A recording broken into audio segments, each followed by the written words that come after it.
Aura coming out from Giants, followed by Callista aimed at Adri as the second ban of the Champion Select. So yesterday we even saw the Rumble being banned away from Giants. You have to feel like Batanyoke would have been playing that, and some of the players on the Unicorns were like, we don't want you to have that, as Rumble Jungle has started to become apparent.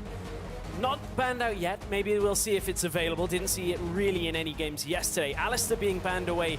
Now that Callista's off the table as well, but we know Sprattle's had these good Alistair games. His stat lines have been typically right up there. He even nearly got MVP, I believe it was. He was on the OP5 in week 2 for his Alistair. Yeah, in fact, Alistair is the most banned champion against Elements, so it makes sense. The last ban will be Morgana again. Aimed at Ica this time, can also be as a flex, but Ica has been playing a lot of Morgana recently. I'm interested now because typically you'd stick a Morgana available now if you were looking to build a Kog'Maw composition. We didn't see too many yesterday with the Morgana, but we did see Morgana banned on red side so that it wasn't able to be paired with the Kog'Maw. Now, we know Giants played Kog yesterday. Is it first pickable for them? Do they want to go all in on that pick? There's not a whole lot of protection around for it right now. We've seen good answers to it, but we were having this conversation about how it's great at being plugged and played into compositions, but the first pick will remain the Lucian, so he seems to still be ahead in terms of priority when it comes to AD carry picks. Definitely seems that way, especially in this game, and I think this is Giants saying we put too many eggs in one basket yesterday and the basket broke. Yeah. Unfortunately, the Kog'Maw didn't work for them. They were one of 2 teams that didn't have a good day with it yesterday. And talking about that plug and play aspect, coming into this week, we were thinking, you know, Kog has to have a composition built around him. Still, that is the case.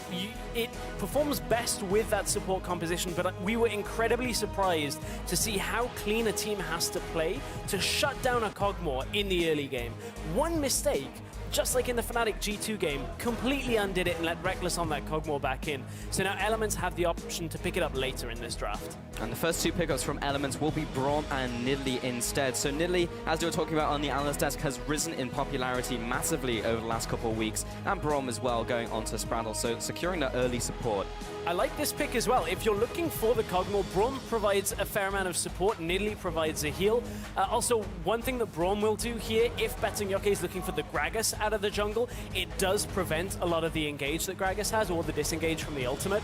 So I'm interested now to see whether Elements are building towards that, or whether they're going to pivot and go for a completely different direction in their bottom lane. Yeah, to touch on that interaction very briefly, basically when he brings up the Unbreakable, you cannot barrel through it, so you will knock people away. We actually saw that interaction in Challenger the other day, and it was really frustrating to play against. So an early pickup Braum is super cool to see. Only a couple seconds left on Giants' next rotation, but it looks like they have logged in the Gangplank and looking towards the Lee Sin as well, going on to bet on Yaka.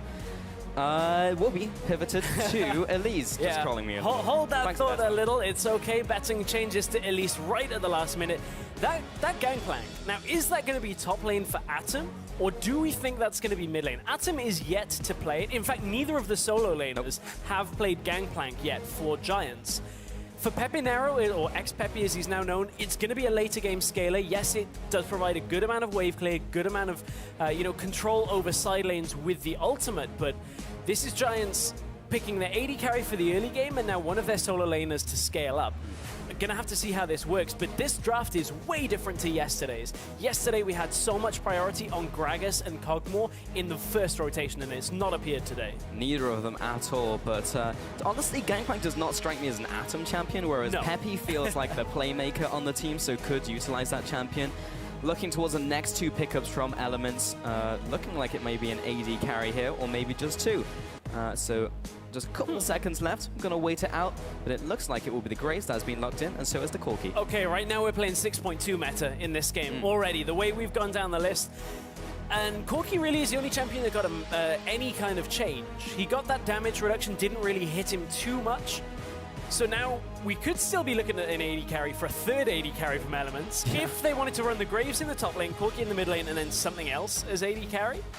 I do think that they'll probably just take the Corki into Lucian matchup, though. The funny thing is, Graves took a huge hit on 6-3, and then Kappa played him in the top lane, was just like, better nerf him harder next time, Kappa, and he just had an amazing game. So even the fact that he's still a priority pick is really cool to see, but it will probably be the top lane is what I'm expecting here, especially with Nidalee being locked in.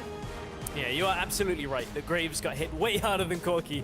The additional animation on his Q was quite frustrating, actually, and the damage, yeah. Speaking of dynamic queue partner in crime, Pulse, there was a game where you didn't realize, oh, are we going to see it? Are we going to see it? We are! Yes! Okay, so the Rammus has been played in the LCK in the top lane into multiple AD carry compositions. Obviously, it's incredibly tanky and also returns a lot of damage. The problem is, he now has to try and utilize that. The weird gank paths, the timings where you can use Powerball to roll into a lane and catch people unawares. We're going to have to see how Atom can cope with that. Oh, I am so excited about this pick, Stress. You may have to hold me back during the game from just talking about him all day. But Barla's also picked up. I spoke to Kasing yesterday, and there's a lot of interesting interactions on that champion, specifically the one we saw with Thresh. But definitely, I love watching Bard play in this one. We saw it with the Xenian combination, but this time we have Gangplank in the mid lane, most likely, since we have the Rammus locked in. Don't expect to see AP Rammus mid lane nowadays. But yeah, waiting on that very last pickup from Elements here. I'm just going to wait for this one to tick down. This has been definitely a long champion select from Whoa! that is, hang on. The Emperor of Shurima has arrived, ladies and gentlemen. Is that our first Azir of the split? I've been waiting for somebody to pick up Azir. It may be the second. Peppy has played it once before. Oh, okay, yes, you are right. Yes, he has played it. But Azir is a champion that has gone so far down the list of priority mid laners. Again, it does provide a scaling component. Obviously, an engage/disengage setup. They're running poke from the Nidalee, from the Corki. They've got protection from the Braum as well. So Elements, I feel like they have this weird kind of composition where with a Corki grouping with the Nidalee, they should be okay. But if they play around the Rammus, that's going to be the key thing for them this game, in my opinion. Yeah, what an answer to Rammus, by the way, because he completely counters out heavy AD compositions. Yes. You pick a big AP mid laner in the mid lane with Azir, and you can push him back when he power balls into you. It's just like, I love the pick. And it's a scaling mid laner as well. It's not like a LeBlanc or something that will have presence in the early game, in the early mid game, and then if you don't start really killing the tanks, that it just falls off. So I like that pick. I actually was thinking what is available in the mid lane. Did not put my mind to Azir, but there we go. The Emperor of Shurima. Okay, you can see the full compositions and the players utilizing the champions on the Rift. So join us in the discussion on Twitter. Tweet at LOL Esports with hashtag GIA win and hashtag EL win. And we'll be getting into this game very shortly. There is so much on the line for both of these teams, and they are pulling out all of the stops with all of these picks coming out here. And the crowd is definitely behind at least one of the players in this game, Stress. Steve has the crowd chants behind him as we get into game. Giants up against Elements. Well, Steve's got his work cut out for him in a Graves versus Rammus matchup. I don't know whether that's a matchup I'd really want to play. I would like to play if I was Rammus. I can't auto you, and I can't auto minions behind the minions that are in front of me, so there's not a whole lot of options here. Then get taunted, and no more farming for any of you. But anyway, we'll see how Steve can utilize the end of the line and the rest of his kit. But you have to feel like it could be a tough one. Better, okay? Maybe by the Winter's Bite. They're going to follow up. There's a spear. Peppy is there to help out his ally just a little, but Elements will still get the invade opportunity. Place down some of these deep wards that DeFisher was talking about a little earlier, specifically the ones that will maybe see out a lane swap up. So there you see 2 wards coming out, so that will spot both the base gate and also the lane. So there is no way for someone to pass through there and get to lane. Another one that I like is they actually warded mid lane at the very same time in the lane as well. What that was doing was just tracking where the rest of Giants were kind of fleeing from their side of the map, just to read in case you get the information of where the duo lane crosses through, anything like that. So it's just an interesting ward that we don't always see, but that is Fervor of Battle Azir. Fervor of Battle Azir, also Fervor of Battle Graves, Bond of Stone Rammus, so there's a lot to talk about here. But yeah, Azir, basically, because he auto-attacks a lot, he'll be stacking that one up in the mid lane. Top lane, a lot of top lane Graves have been going for Thunderlords recently, but moving to Fervor, because your skills, when they hit multiple targets, you stack it up incredibly quickly. And when you hit multiple targets, it hits on every single one that you hit.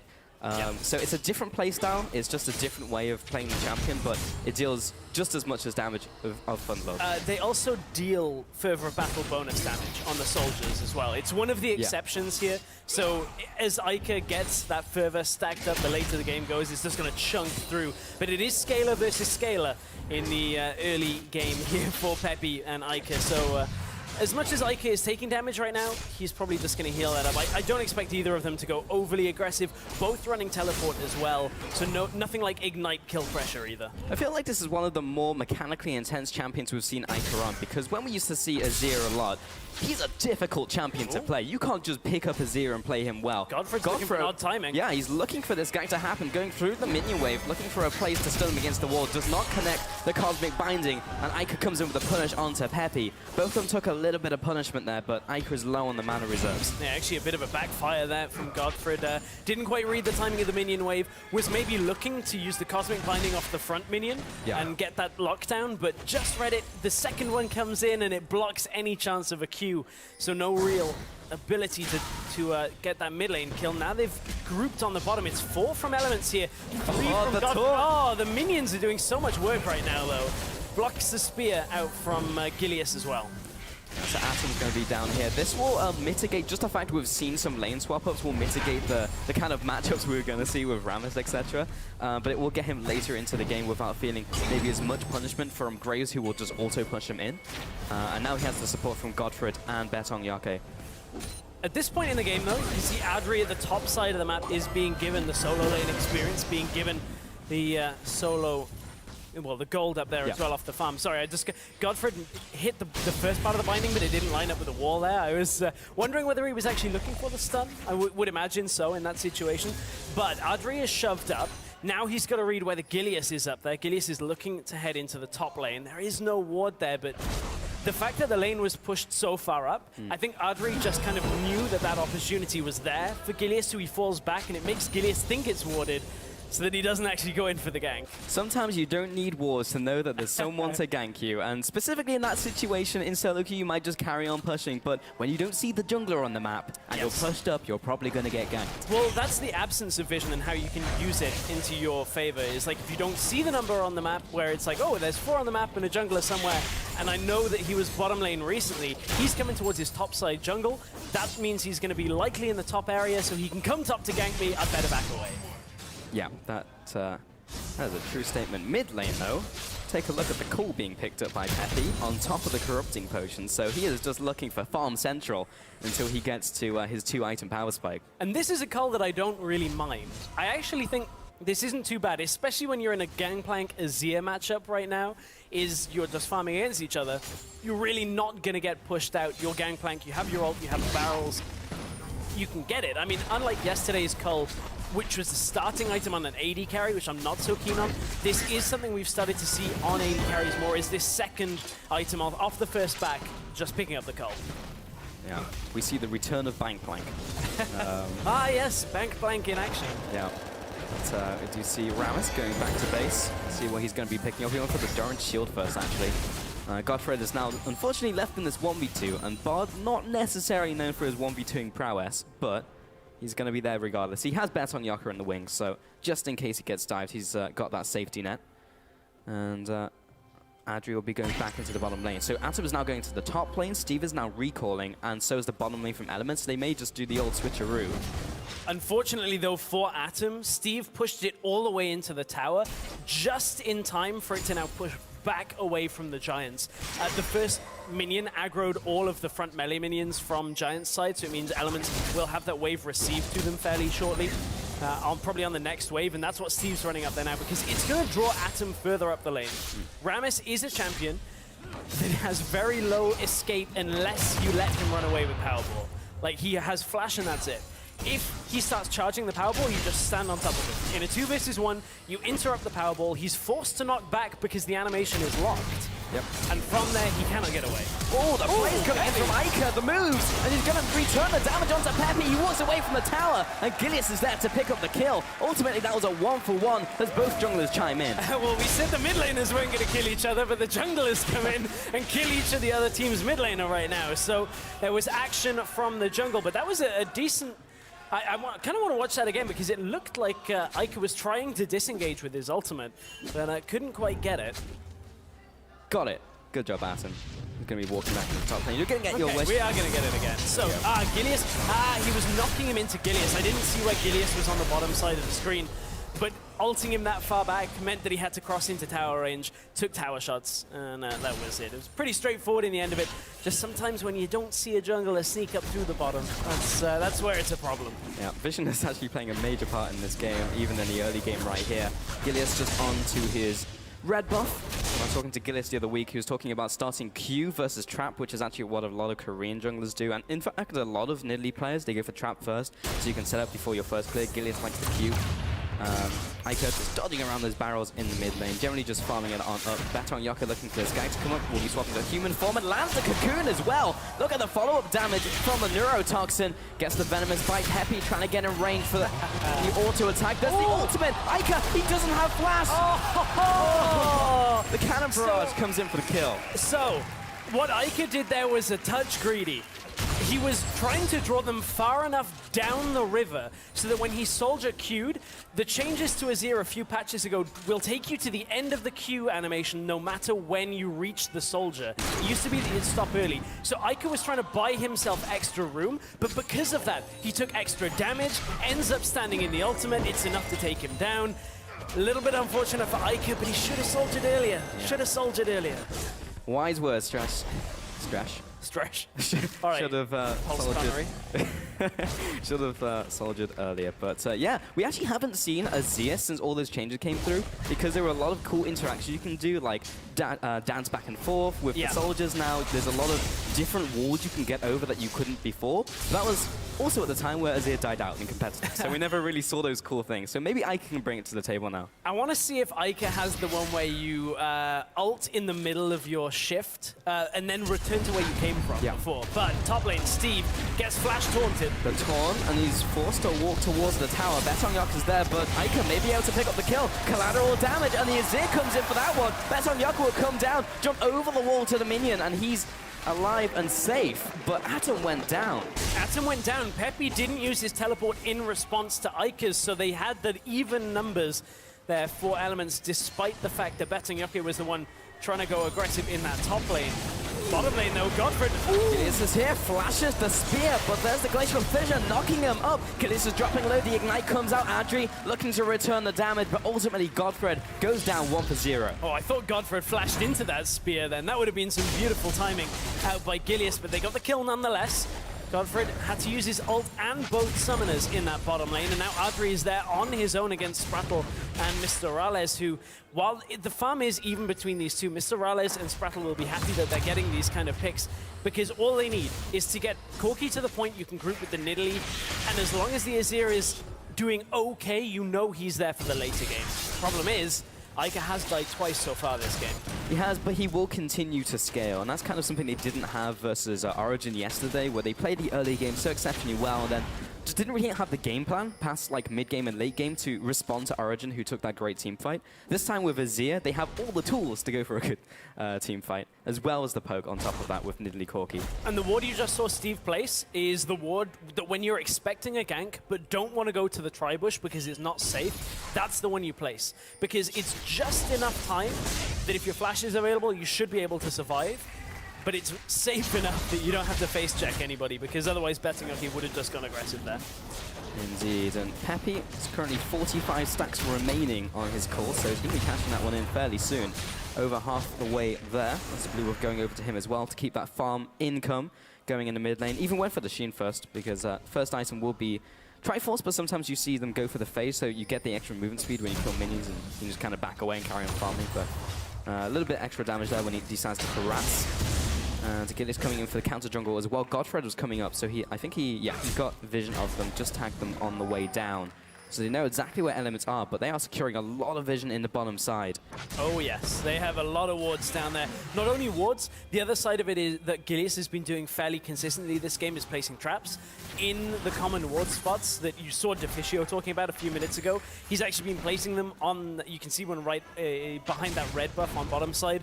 Just so that if anybody was going in there to check a ward, they proc the trap and you get the vision of them. So it's punishing people checking the ward spots that aren't normally cleared out very easily. It's the next level, Pulse, the next level mind game. This might be a next level gank in the bot lane. There's the ultimate from Godfrey and pins down Sprattle. Bet on Yaka. Oh, the flash out of the way. And the response from the ultimate. Adri coming in with the autos. And that was a TP cancelled. This is a 3 versus 2 still. Rallas and Sprattle will be able to get away and even turn around to close in the noose. As Guinness comes in from behind. Picks up the kill to take down. And now Bet on Yaka will be backing off to the tower. Fast bomb does not connect, but the culling does. Sprattle is going to be standing in front of Gillies to keep him alive. Oh, but he is on a ward here. If somehow that they can get someone around. No, okay. Bettingyoke is too low. I was looking for the gangplank ult, realized it had already been used at that point. So a little bit of fortunate circumstance for Gilius not to have that ultimate available from Peppy. But that means Elements will take this tower. It looked to be a bit rough when Steve cancelled his teleport because Sprattle and Rallies were still going forward. They were still looking for that engagement, all because Gilius was coming from the backside of the lane through that bottom side jungle because that's what the vision control that they established. It's 2 things from Elements. 1, the vision control, and 2, how well Gillies has been playing this game. Yes. How many counter ganks have we seen so far? We have seen a lot of counter ganks, and this is another example of where Gillies, so for the beginning of this, he's actually in mid lane. Look at how long this fight takes. So the teleport comes in, forces the Giants to back away, and they get baited by the teleport getting stopped because they don't have vision of Gillies until now. He then crossed the pink ward, and it was too late to back away. Steve in the top lane almost under attack, and what's that? We have Gillies here for the counter gank. Mid lane though, looks like we're going to have Ica looking for another play to flash. The ult, and Peppy will just flash the whole combo. That was a flash for flash, but the ultimate used from Ica there. Gilius maybe a little over-aggressive now, will have to flash defensively back to his side of the map. And then doesn't have that one for the next 5 minutes. Now Giants will go back into the jungle and carry on farming. Godfred's actually going to help out with this one as his bottom tower is dead. Peppy going to get back to mid lane. His cull is not quite completed on the charge. Ica, whoa, that damage. And the cosmic banning just to rub salt in the wound. That was a lot of damage coming in from Peppy. Yeah, well, Peppy did just get his Triforce, so it means that that first parlay in lane, that's like, oh, okay, you've got a surprising amount of damage. I didn't realize that. It's like only the most common gangplank power spike. It's like the one that everybody talks about. I think it is the power spike, right, of like all champions. If like, ever there was a buzzword to be used, it was that one. It's that situation. But there you see it in action anyway. But Ica, he's not having a great time in this game. Let's be real. He's had a decent engage, but then got killed by the jungler just coming in, and then junglers walked away. And then he's just taking so much damage and hasn't really been able to deal too much of it. He had the teleport to top lane, which worked out fairly well for Elements, but in this isolated 1v1 scenario, it has not been going too well for him as Peppy is in a good spot for the second game running. But that didn't last for the Giants yesterday.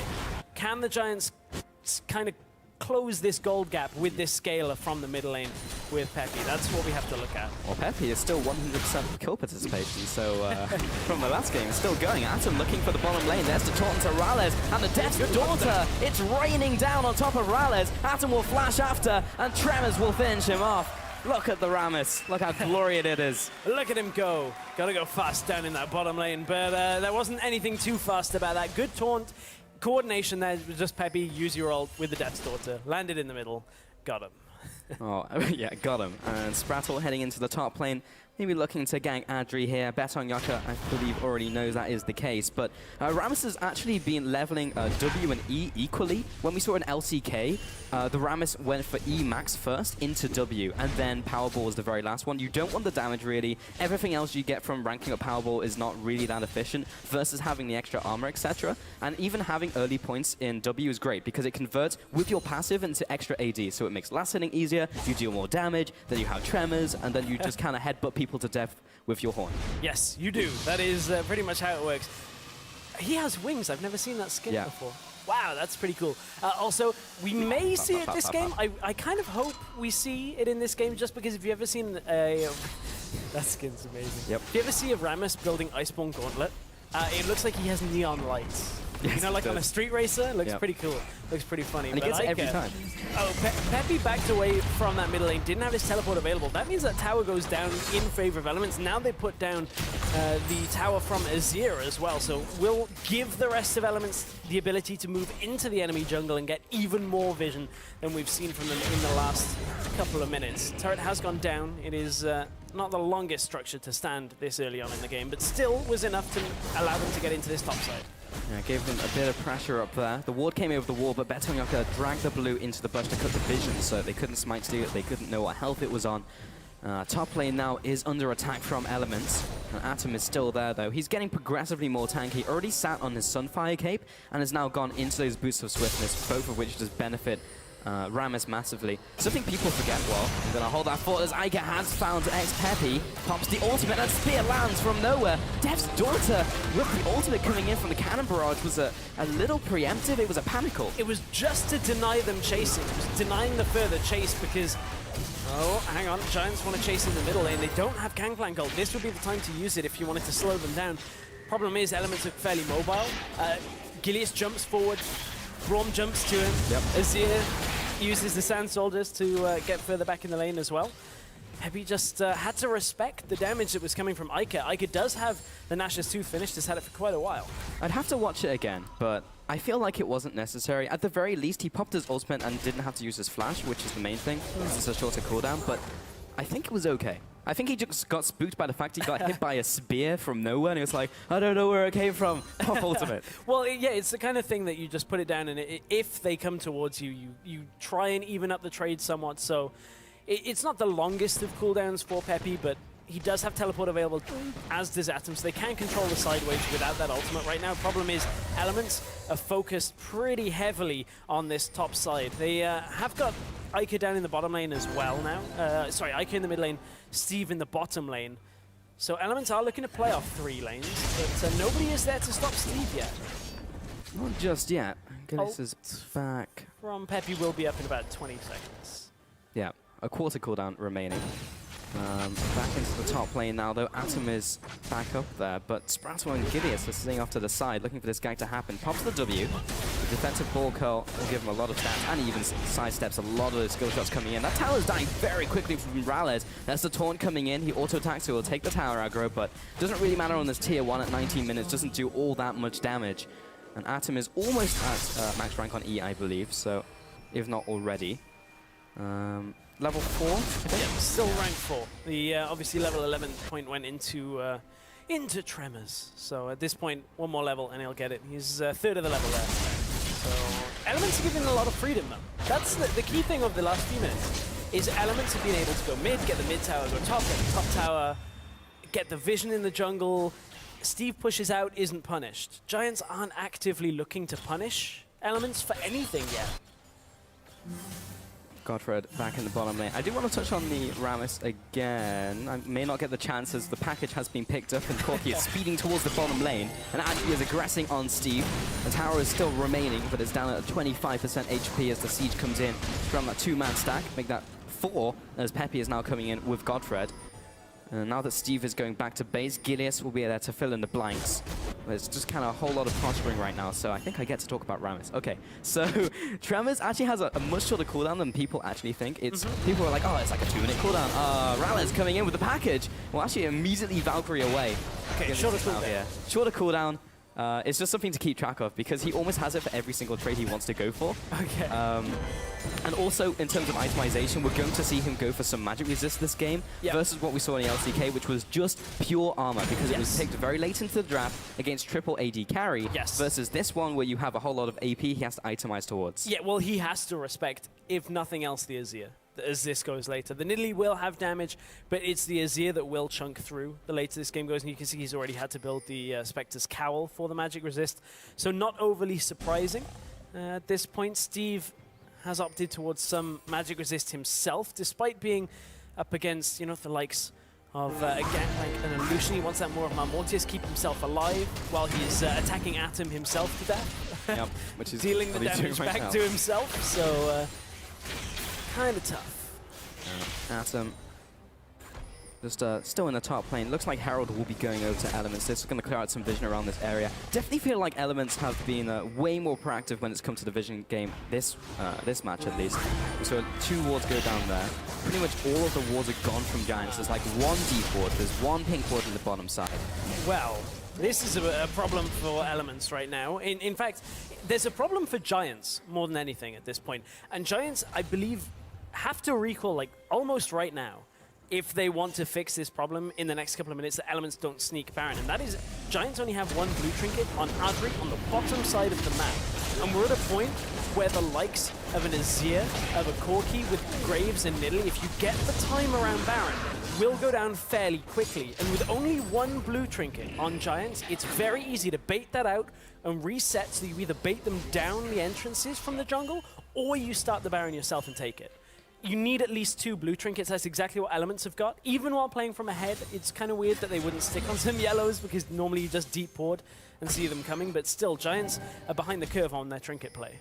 But if Giants do have that vision, they have fantastic answers to a surprise Baron, Yes, like they the do. Bard ultimate, an ultimate from Pepe. Atom rolling in, it's now past 20 minutes, so he has the Home Guard now, so Home Guard TP is a thing.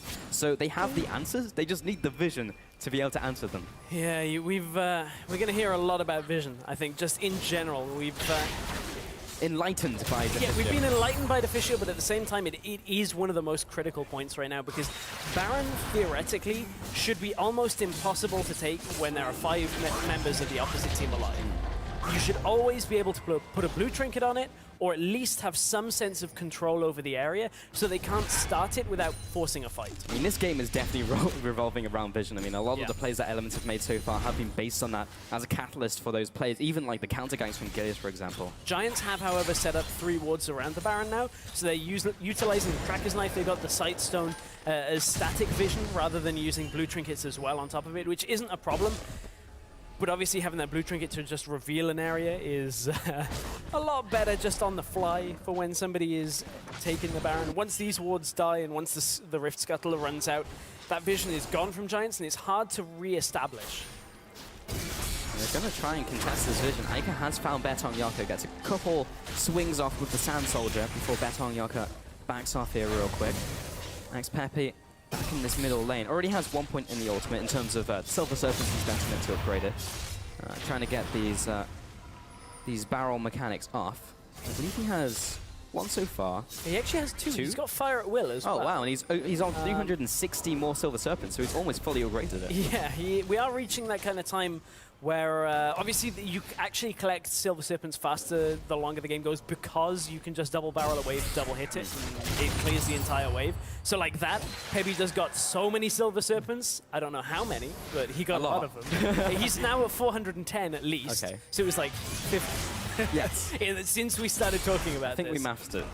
Roughly. There we go. But yes, there's kind of like this moment in the game where it's just like speeds up exponentially. Yes. When you get like 1-2 items and you can instantly clear that wave, as you already mentioned. Because early game you get a little bit less, it takes you longer to get your first upgrade. So long. Once you get your first one, it's like you have 3 in the next like 2 minutes. Because you got to parlay individual minions, because your barrel actually isn't strong enough until you get Trinity Force to even clear the ranged ones. You're like, oh, I gotta harass them with my Grasp of the Undying. And it's like, oh, but I just missed some gold there, so. Yeah, a lot of hard decisions that Gangplank has to make in the early game. It's not really that hard. But he has his ultimate back available, sitting on the Hex Ring now. Adam is rolling into the bot lane. He's gonna give Steve a bump and he's gonna taunt him. And Steve is not doing a lot of damage to Atom, who's popped the defensive ball curl and is still chasing after him. There's the Tremors as well. You can run, you can hide, but you will get your Hex Rinker popped. Yeah, he got his Maw popped at that point. So one thing that Steve is hoping the Maw does for him is, because of the damage that is returned from both Thornmail and Rammus W counts as magic damage, he's like, well, I'm going to make my damage stronger, and then my resistance is stronger to make the damage that's returning from me weaker. This is how it's going to try and work. But we just saw it in action. Doesn't work too effectively, because Atom still can just run up to you, taunt you, and then use Tremors, and that's a lot of damage itself. So a rookie mistake some Rammus players will do is they'll pop a W and keep hitting you, and then they'll pop like Powerball for the instant burst and the CC, but it actually drops down your ball curl. So you lose the auto attack damage you're getting, so you want to do it towards the end of the duration. Because if you pop W and then pop Q, you just lost an entire spell and all that auto attack damage. So if you're an aspiring Rammus player, don't do that. If you are, which I'm sure some of you are now after seeing it. Hasn't had the explosive effect, hasn't been going lane to lane, you know, with the Powerball, which is so difficult to kind of account for the extra movement speed. So we haven't seen Atom have a massive effect on this game yet. Not yet, but where are you going? Well, there's nothing to jump to. Betong's just allowing it to de-aggro. Yeah. Yeah, one of the main points of Rammus top lane is he doesn't die. Like, you get into late game and you just don't do damage to Rammus anymore. Well, we'll see what Ica says about that. Yeah, that is true.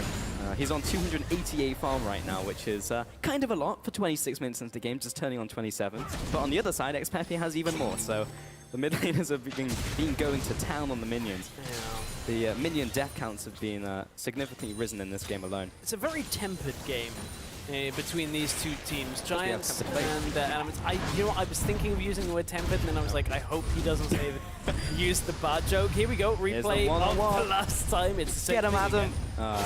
Unfortunately, Rammus waddles at a very slow speed, so you can't really chase people. Didn't get the more part though.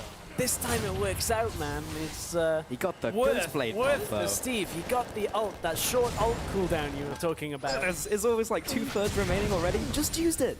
So good. Elements looking to group once again in this top side, playing off mid lane with Ica and bottom lane from Steve. Ica's pushed up and nobody's really there to stop him. Adri is umming and ahhing about whether he wants to go across the mid lane or back up to top. Decides on top lane, or decides on mid lane for now. But, say that again. Yeah, so lots of poking, lots of tower objecting going on in this game. Objecting? I object to this tower. Objection! Thanks, that's what Element Mr. Right is doing right now. Yeah, I'm sure we can get that at some point. I always imagine Azir as like, you know, Phoenix Wright in some way. I don't know why. He seems like the type of character who would do that. Oh, Atom. He was trying to skirt around all the minions so he could give Steve a good old bump, but unfortunately minions are there, so not gonna happen today. Give Steve a good old bump in this bottom lane. That's what Atom was looking for. Let's gotta go fast in this game so far. Just a lot of, well, we'll just wait till you make a mistake. Yeah, gotta go at the speed limit. Yeah, there's definitely no real laws being broken there. So we don't really need Phoenix Wright in this game at all. But we've got Elements, they're going to back away. Giants still haven't addressed their blue trinket problem. Elements haven't pressed them on it, so they've kind of had the easy way out right now. Yeah. But normally, as we were talking, you'll only stick to yellow trinkets if you are ahead, because they're easier to protect when ahead, difficult to protect while behind.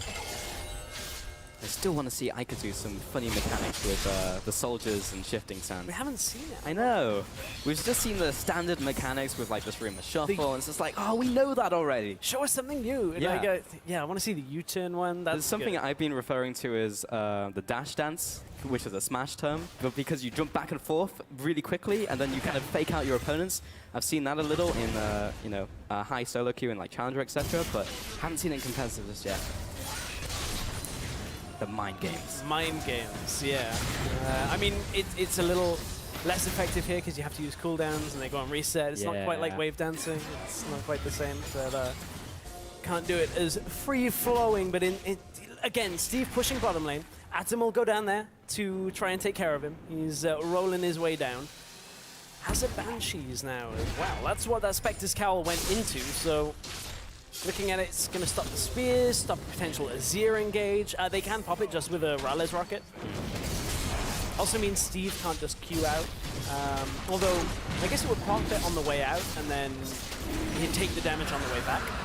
So one of the nice things about Rammus as a tank is he's one of the smallest tanks. So you're very good at dodging out skill shots, because if you're a Trogoth, you're going to get hit by everything. Like, you are not going to dodge a skill shot for your life. But with Rammus, you're tiny. Like, you can actually just walk side to side, waddle a little bit, and then you just, look at that, that skill shot didn't even land because of how small Rammus is. So actually that Banshee's Veil is a little easier to keep alive. It's a very tiny point, but it's cool to mention. Double Banshee's Veil already, actually. Betonyoke's got one. Really trying to just stop anything coming from Gilius and the likes of the rest of Elements when it comes to any of their engage. Means Betonyoke can be a little bit more aggressive here. Ooh, didn't even get hit by the soldier, so didn't pop it there. Elements are on the back foot. Teleports coming in. Home guard play.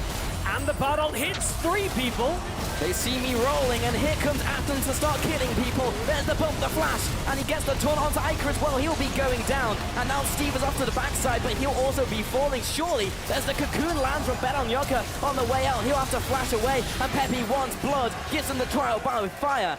In for the double kill, and now they're pushing down the middle lane as well. Adri should be able to get this one, but nice block by Sprattle. So that was a 2 for 0 as Giants get out alive. Giants finally utilized the Bard to engage at this point. He had a Frost Queen's Claim, can use that to slow the targets. Then they know they've got the time for Atom to speed up through the river and get the knockback and land the taunt. Even under the tower, Atom is tanky enough to just take that for a while and just say, okay, well, I'm just going to sit here and deal some damage with Tremors.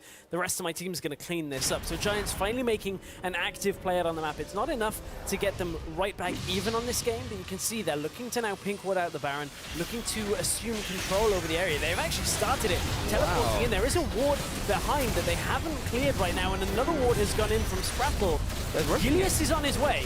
And Rallis there off to the side. Sproul is trying to close Gilius in, get but it? they're No. not even there in time, and these will get it with the Venom's Bite. The smite came early, and now Rallis will be closed in on the top side. He's away from his team. There's no one to protect him. What a call from Giants. Giants with a big minute of play there, managing to get the Baron buff on themselves, managing to find a fight in mid lane from behind. That is enough to swing the game now in their favor, and it's all because Elements just got slowed down. Giants started clearing the waves. Atom was dealing with Steve very well. Here was the engage again, catching 3 incredibly, important members in this team fight. They couldn't get away. Then the GP ult on top of it, plus the Rammus running in, is enough to start this fight. Steve doesn't have enough damage to deal with everybody on the enemy team here on his own, and it means that Elements lose their tower, lose the fight, and lose the Baron. And now they go into the mid lane. There's another Bard ultimate. Gilius gets hit by the Tempered Fate. The team is there to try and keep him alive as they back off to the tower. Should be taking this one down. Meanwhile, Steve is in the bottom lane, looking to get his push on as Giants go into the top side of the jungle, but they have very fast recalls. They will be rotating to the top lane and probably taking this tower before Steve gets his. Man, this game feels so similar to yesterday's for Elements, where they start so well. They have these catches. They're able to maybe start taking the first few skirmishes, but just at one point in the game, Elements just lose what they're doing. They try and set up the vision, but don't really get it. Never really able to force an objective, and their enemy just comes straight back into the game. At this point, Xpepe is so incredibly strong. The problem is, Steve's in the bottom lane. He gets the taunt onto Iga, and he goes down instantly. The top tower falls, and Giants' push continues. 3 versus 5, but Steve is getting work done in the bottom lane. I don't think he can push as fast as a 5-man stack now, and that tower is disintegrating. Now the inhibitor goes down, and Steve is going to carry on pushing. This could be a make or break move coming Steve in here. has to recall. He has to recall. Here's he coming onto the tower. There's only 2 of those remaining, out of 2, of course. And now Atom gets the taunt. He's under both of the towers. You're Rammus, but you still take damage from Nexus turrets. And now Giants will have to disengage. So it's inhibitor for inhibitor traded right now. 53 seconds left on the Baron buff. But keep in mind, there is the Runic Affinity on Betonyoki. That is the plus 27 that is in gold next to the countdown timer. That means after the Baron buff's regular time has expired, Betonyoki will keep the buff for an extra 27 seconds, meaning Giants can play on one more lane with one more wave with that Baron buff. So if they can utilize that, maybe to look to push Elements further back in their base, we have to see that. But nevertheless, Elements hold for now, but this has got a very tense game on the side of Giants. So let's recap what happened over the last couple of minutes, because both of the inhibitors went down, both of the towers fell, and both of the inhibitor towers plus the inner towers fell. And that came from Steve. So overall, Steve's play actually went even there. And I was about to praise Giants for a Lelouch level play there, where they went for the Baron, and then they were about to take everything. But just like in Code Geass, he ends up dying, and then they all have to... Spoilers? Spoilers? Whoa! Whoa, Pulse. What? Come on, it's an old anime. Nevertheless, I'm cutting you off from spoiling more things at this point. Pepe's down in the bottom lane right now, pushing that through. Elements are looking to answer this with a mid push of their own. They know top is pushing in, so they have to kind of even up this aggression with something. They put down the Azir tower. Now they're looking for this mid inhibitor. I mean, I don't know whether they're going to be able to get this. The minion wave is so slow behind them. The Giants have managed to come back, teleport in from behind from Atom. He's looking for an engage here. Elements may have pushed their luck too far up. Betonyoki maybe called out. Here comes Atom, though. There's the ultimate, and the tower is still standing. That will be dealing a lot of damage in this trade. Atom will have to back away as he gets pounded by that Sun Disc, and now he has to go back to base. Godfrey is also chunked out from that one, and Elements keep up the pressure, even after that Baron play. Importantly, though, they only have pressure in mid lane right now. Top is pushing in towards them from the inhibitor being down, and Peppy clearing the wave all the way back to the inner tower of Elements means that bottom lane, regardless of the inhibitor being down, isn't doing enough work for them to continue this push in mid. The Sundisk is down, and now Elements have to get out of here. Sprattle does not have the ultimate for disengage, and Andrew's getting the poke out. They just need to stop the recalls because a tower will go down. The flash, Atom hits them with the Powerball. That's another kill onto Ica. Rallis is trying to kite away, but Atom is looking for another victim to taunt, and Sprattle will be going down here for the double kill coming in for Peppy, and the top tower has fallen. Elements are losing their base, and they are bleeding out. They are. Elements seem to think that they were at least on even footing with the Giants after that Baron play, but it was enough for Giants to continue pushing. Giants knew all along this was the right play. Here's the package. That is one kill for Rallis, but I don't think he can go hard enough to save this game. And Giants are all in on this Nexus as they take down Steve. Giants come up with a win against Elements.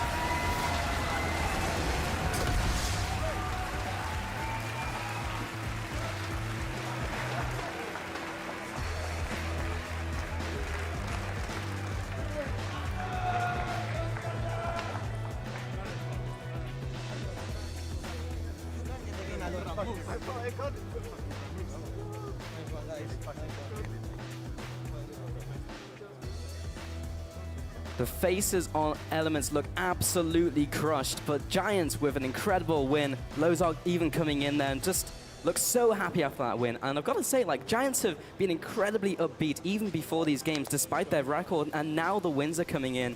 It's just great to see, but on the other side, that's a tough game to lose for Elements.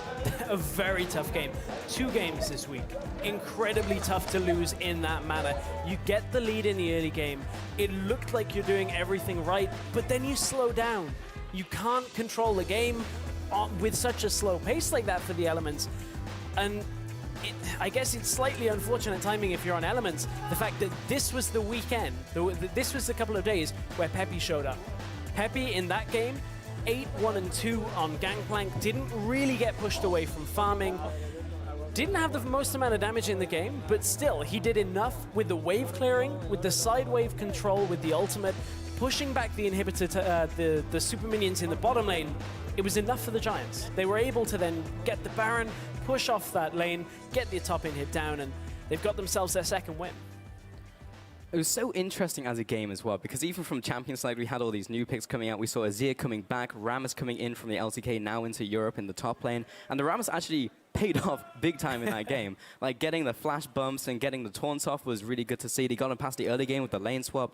And it was just really well executed, you know, coming into this game. And they had it as an answer with the build-up in Champion Selects coming in from Elements. And Elements thought they had their own answer, but you can't stop the Rammus. No, you couldn't stop the Rammus. I don't think it was the winning factor for this game. I don't think Rammus did anything that was too much more than other champions could have done. Obviously, had a favorable matchup against the Graves, so being able to deny Steve a couple of times in the bottom lane was actually quite a unique thing for Rammus. But still, I think it was a solid game when it comes to the end half of the game for Giants. I don't think it was too poor. There were mistakes from both teams that slipped into it, but I mean, Giants will be happy to get their second win now, because that's going to be the biggest sigh of relief. Now that they've started winning, showing better games, maybe they now do believe that they can get that 7th place, because that's what these two teams realistically need to have as their goal in mind. Get out of relegations, stay in the LCS. I think for the first time for me as well, I actually saw growth from Giants. Like, we have not made them make strong, proactive calls that are well thought out. Like that Baron play,